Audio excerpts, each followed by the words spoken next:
Economists like to think that there's an equilibrium that the economy is either briefly moving away from or it's heading back to, and it's all explained in those simple models we did at school, mostly microeconomic models that could magically be interpreted at the macro level, or in more complex mathematical models that only reflect a tiny slice of the bigger picture. But didn't Sonnenschein, Mantel, Debreu theorem debunk all that? What? I hear you say. We're going to talk about that today. Even then, didn't they miss a trick when it came to understanding feedback loops? Yep, it's going to get messy today. How feedback loops kill the equilibrium fantasy. It's the Debunking Economics podcast with Professor Steve Keen. I'm Phil Dobbie. Welcome along. All right, well, let's start with a very simple level of preschool economics before things get potentially quite complicated. Actually, hugely complicated, I suspect, this morning.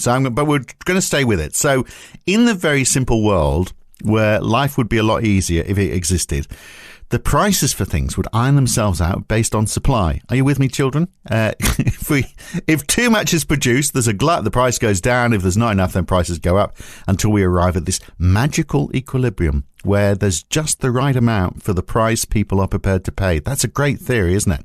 And it would work, I suspect, if there was just one product that we all bought. And that was it. But there's not, of course. There's lots of prices and how much, and lots of products and how much we're prepared to pay shifts based on a whole load of factors, including how much money we have, the comparative value of one thing over another, marketing and the value of brand, how well off we feel, how much money we've got after we've paid our energy bill, which in the UK is going to be horrendous, by the way.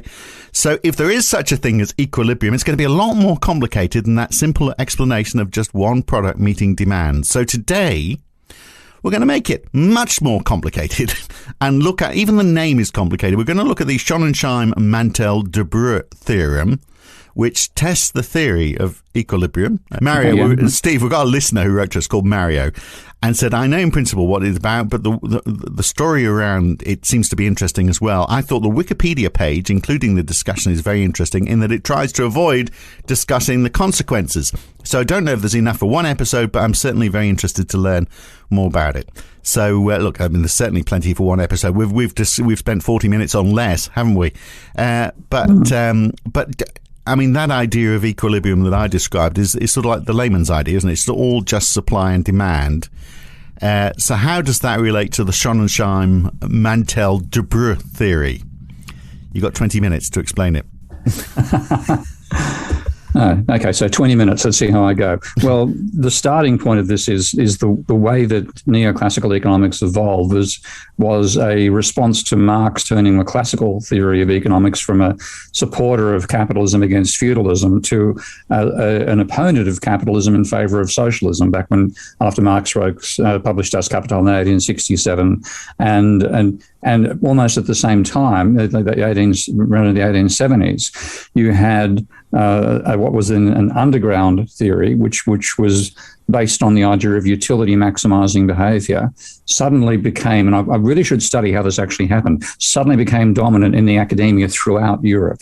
So you had from the time of Smith in 1776 right through for virtually a century, the classical school dominated, and the classical school value was objective. Value was everything was about the amount of labor going into things. The short-term fluctuations in prices, generally speaking, were ignored. And Ricardo explains at length why we don't worry about the ups and downs, because the overall equilibrium, and they also had a concept of equilibrium, was set by the cost of production. That was the focus. Whereas the neoclassical vision, and this actually dates from similar sort of time, you had Cornot writing very much a neoclassical analysis of monopolies back in the early 1800s. And then Jean-Baptiste Say, who was a rival and friend of Ricardo's, and it was also had to push this utility-based theory. But that was underground stuff. In 1870, bang, it becomes a front and center. And the main person who formalized the theory mathematically was actually Paul Samuelson. And he wrote his PhD thesis called Foundations of Economic Analysis. I think he wrote that or published it in 1948. And that developed the idea of what he called indifference curves. And this is here we're going to get really messy and complicated straight away, because the previous exponents of the neoclassical school basically talked about the scissors of supply and demand, in Marshall's phrase that supply and demand set price and quantity. And he used to say to try to argue them separately is like trying to cut a piece of paper with one half of a scissor. So you've got to have them both together, and they supply and demand explain price and quantity. And that's what's taught with the intersecting lines that students study in first-year economics. Now, to formalize that, Samuelson said, well, how do we actually derive the idea that demand is a downward sloping function of price? So the lower the price, the higher the demand. There's a negative relationship between price and quantity on the demand curve. And then on the other side, well, we should talk about this as well, actually, as a follow-up in a couple of weeks' time. The supply curve went the opposite way. So the higher the quantity, the higher the price. Yeah. And therefore, you got one downward sloping function, one upward sloping function. Where they intersect is where equilibrium applies. And what Samuelson did in his work leading up to Foundations of Economic Analysis, he developed an explanation for the downward sloping price, a demand curve, using what he called indifference curves. And have I lost you yet, or should I keep trying? No, I've got a point to try and simplify it all, but I wanted to interject at the right time. But now you've stopped yourself.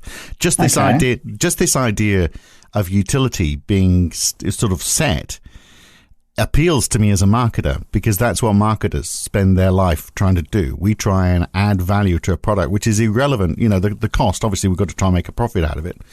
But the cost, in a way, is irrelevant, because what we are all about is the utility. How do we make something which perhaps costs a lot less have a greater perceived value? And that is all about trying to increase the utility, increase the worth for the person who's using it. And you do want that to be stable over time. And generally, products are. I mean, we're talking microeconomic levels, obviously, but those prices don't move around. And if they do move around, they move around because inflation's pushed prices up generally, and but proportional to share of wallet, which is another big marketing term, isn't it? You're aiming to try and maximize that, or at least hold on to it. So that's all about equilibrium, holding your position.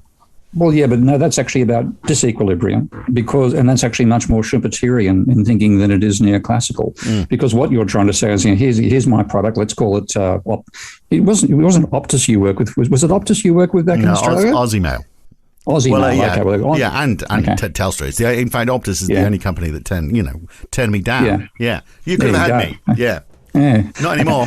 So you're trying to add something of extra appeal to the Oz email versus the Telstra email service. And that's what you're talking about. Well, that's actually saying that we want to disturb the equilibrium. We want to bring in something which changes people's tastes, and we want to do it by targeting effectively early adopters, because the first people who are going to be willing to do that are the ones who are willing to experiment. So you do have the idea of utility does play a role in the real world. But the way it's treated in economics is a complete abstraction from the real world, which ignores all those dynamic changing elements that should be the basis of talking about microeconomics. So let's just go through how Samuelson did it. He first of all presumed you basically had a set of preferences which were immaculately conceived. You guys in marketing have no role at all. I'm sorry, you're irrelevant. So leave you out of the equation. So we're all born with a utility curve linking our demand for bananas to our demand for Rolls Royces. And these are a given. And what Samuelson did is to say, well, people are searching for the maximum personal level of utility, and this is very important. It's something which is unique to the individual, and the whole idea of neoclassical theory is you cannot compare the utility you get out of an apple to the utility I get out of an apple. Okay, there's no way to do that numerical comparison between individuals, but each individual has a set of tastes for apples versus pears versus cigars, et cetera, et cetera. Now, what you do in neoclassical theory to derive a downward sloping demand curve, and students used to do this in first year. I actually did it at high school back in the 60s. It's been shoved off to so-called high levels of analysis now, and you often don't cop it until third year in a lot of universities. But it's the idea of how do you derive a downward sloping demand curve for a single consumer. And if you do go through it, you go through it in exhausting detail. So first of all, they draw the number of, I used to like using ridiculous stuff. So bananas on the vertical axis and coconuts on the horizontal. Okay? And you'll have a particular combination of lots of bananas and very few coconuts. And then another one with very few bananas and lots of coconuts. And your taste is such that if you were presented with a choice between the two, you couldn't say which one you preferred. Well, there's a nonsense for a start, because bananas make me sick. Look, this is the beginning of a discussion. It gets a bit more in depth, and we start looking at why feedback loops are so important when we're trying to understand why equilibrium is just a fantasy. To hear all of that, you'll need to subscribe and become a supporter of Steve Keen on Patreon, or subscribe at debunkingeconomics.com, and you can hear the full version of this podcast and all the other ones in the series as well. Next time, we're going to talk about the rentier class. Is Rishi Sunak's wife, she's in the news a lot in the UK lately, the UK Chancellor's wife, is she part of the rentier class? If so, what is wrong with that? Is it just jealousy of the rich? Or is that a valid economic reason why we should be concerned when the daughter of a billionaire has a stack of money which she can spend with very little effort, or more to the point, not spend, but put in investments? We'll look at all of that, the problem with rentiers, next week on the Debunking Economics podcast. I'm Phil Dobbie, he's Steve Keen. I'll see you next week. Thanks.